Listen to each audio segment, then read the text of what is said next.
has always been a high-profile constituency, and this time more so because BJP has fielded Yaduveer Wadiyar, the head of the royal family here, who is the NDA candidate from Mysuru.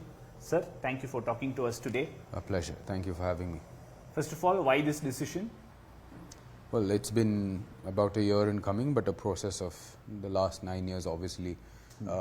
This career option probably propped up within the first 2 years of taking up the responsibility within the palace, and we knew it was an open, there was a space there for that career option, but I'd stayed away for a while because there was other commitments and other things I had to fulfill. But this seemed like the time was ripe, and it was the environment was right for me to take a plunge into it. And I've always wanted to serve society at a higher level. From a personal capacity, we were doing it within the institutions that were set up by my forefathers. But now I'm ready to take it up in the public mantle with the mandate of the people of Mysuru and Kodagu.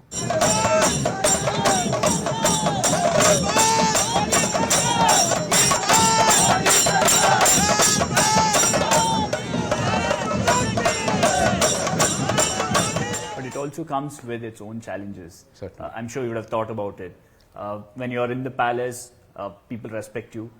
When you come into politics, then there's always criticism. You're always under the scanner, and obviously politics will happen. You will have opponents getting into some controversy, making statements. Well, I mean, the whole idea of Bharatiya philosophy is to live out your own destiny, and even if you do that imperfectly, it's better than living another destiny perfectly. So I certainly wanted to do that at some point in time, and now that I have got a good grip on how to conduct the affairs related to the heritage that is relevant to the palace, I know I can take a much more larger role in society, and that will balance itself out, I'm sure. I think it's good to have perhaps a change in politics, in the sense we all could do better from the way we conduct ourselves, the way we behave, and further the political role into a more dignified sense. And I think we should approach it more professionally, and certainly limit our criticisms to the ideological aspects or the developmental aspects of the work that is being done. At the same time, what are you that you're promising to your electorate? Because it's a huge constituency. Mysuru has its own aspirations. You have Kodagu that has its own aspirations. In between, you have rural pockets as well. What is it that you're promising to the electorate? Within Mysuru and Kodagu, I think they're, while uniquely different sort of culture and people, yes. There is aligned aspirations in the fact that Mysuru would like to be Mysuru going forward and retain its identity in terms of its heritage. Kodagu would like to retain its nature and its environment going forward and remain as Kodagu as well. That doesn't mean they do not want development. They want development in an organic sense, something that doesn't harm the identity of either place. And I think that in the lieu of that, I think we can certainly do a good job here, because it comes very much in line with the tradition that is set up by the erstwhile rulers of Mysuru as well, because you have to protect the legacy that we come from, the history that we come from, and the tradition that we have within our country, but at the same time bringing in development in an organic way, so that it melds the two together and creates the hybrid we need going forward. At the same time, we've already seen the opposition Congress, or rather your opponent in the constituency Congress, floating a narrative saying it's the king versus a common man, saying will he be accessible? This whole narrative has been on ever since your ticket got confirmed. Well, you can certainly see that they are justified given the sort of perceptions of royalty or rajas, etc., which have been perceived through society, but I don't think those are very much true in India. Raj Dharma, or the code of conduct for kings, was very specific in that your role is to serve society, and those principles can be taken forward in public role today as a politician as well. It doesn't just limit itself that is king. Anybody in a leadership role, these principles apply to. Your primary focus should be on serving the people, on development, and to bring up your constituency as a bridge from the center to here as well. And I think people will judge us on our aptitude for the job and our ability to do so, rather than narratives that are maybe pushed by as an agenda by others. And part of it is this question saying the royal family is involved in multiple legal cases with the state government. there are projects that are pending because there's some litigation over a parcel of land. And many have said, then how will Mr. Wadiyar play a non-partisan role there? How will he ensure that the justice system takes the responsibility as an MP and as a family member? Sure. I'm sure, as you are aware and everyone is aware, the justice system is completely independent in our country, and that is one of the strengths of our country. These decisions will be taken independently by the judiciary, and the decisions will be acted upon by the governments as in lieu of the same. There is no role to be played by an MP there, and there is certainly no influence that he can have in that matter. So I don't see any overlap there. Also, since we are talking about Mysore, it's one of the biggest tourist attractions in the city, Even in the country, in fact. Even Kodagu? Yes, and Kodagu, as you rightly mentioned.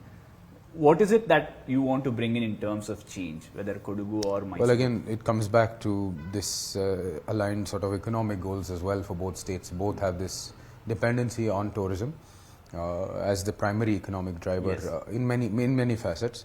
And again, this idea of organic development is very much needed, because tourism bases on the fact in Mysore on the heritage and Coorg on its nature. Yes. And so development has to be done keeping those aspects honored and given the due respect, but at the same time giving the facilities that is required to make it comfortable and accessible as well as welcoming.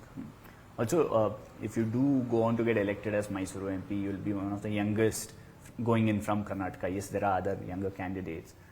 What is it that you want to, in a way, promise to the youngsters here? Well, I think certainly youth have a huge role to play in India. We have been, as everyone knows, one of the youngest countries, and that has been, perhaps is going to propel our economy to further heights, given the power that we have with our youth. I see youth as being the backbone and part of our service structure in the country. Samaj Sevi is a old, tried and tested Bharatiya philosophy, which we all have to take up and much needed in India. Whatever we do, be it cleaning drives, be it helping out in society, being this thing, I look forward to being a part of the youth to do that here and perhaps drive that change towards having them commit time. Also, Mysore is famous for its very many educational institutions, Absolutely. but after that, for jobs, the students are leaving town and going to other cosmopolitan cities, Bangalore being one of them. So certainly retaining some of that talent will be key. Mysore has significant industrial layouts given here. We'll have to bring in more industry here and give them a push towards why Mysore is the perfect place to set up. Furthermore, Bangalore as an IT hub, I think, is oversaturated. Mysore can be a good supporting pillar, and therein having a consistent economic driver here for Mysore as well. Yeah. Since you mentioned about educational institutions, if I'm not wrong, I remember reading somewhere that you also believe that there should be a lot more in terms of coverage of what the royal family has done to the state. I mean, right from the KRS dam to the HL. Well, the not just immensely. not just my family. I think overall in the state of Karnataka there have been tremendous dynasties. The Chalukyas, the Gangas, the Hoysalas, and of course the Vijayanagara emperors, or rightfully being called the Karnataka Empire, all need to be given their due recognition within the history books, primarily because they've been always protectors of Indian philosophy, of Indian tradition, and have been a bulwark towards sort of the invasions that the North has seen. In that lieu of that, as well as their contribution towards Kannada literature, towards southern literature, towards southern distinct sort of traditions that are there, is also tremendous. And so the current sort of world, or the current state that we have inherited is a result of all of these people. So certainly we need a less Delhi-centric history in that. I certainly also would love to see more of our eastern histories which are there, you know, the Ahoms of Assam, etc., who have had tremendous history in themselves. All of this needs its own recognition. True. And finally, you've been going around Mysuru, the whole constituency. How's the response been? Because it's also a seat where the Congress believes the Chief Minister is from here, although his constituency might be in the neighbouring Lok Sabha seat. Well, the Chief Minister is from here, and I think the people of Mysore take pride in the fact that 2 Chief Ministers have come from our surrounding districts, and certainly it is a matter of pride for us all. It's an achievement for our city and for our constituency as well. But obviously, in terms of politically, we are opponents, and we will show people our own aspirations, our own ideas, and our own means of development, and people will judge us on that. Mysuru Kodagu is, like you said, quite a large constituency, and covering it all will be the main challenge, and ensuring that our message is spread across everywhere will be the challenge going forward. But it looks like we are well on cue to achieve that, and by election time we should have covered all of the constituency. Mr. Yaduveer, thank you for speaking to us, and all the best for your whole campaign and the election itself. Thank you very much for having me, and wish your show all the very best of luck. Thank you, sir. Thank you.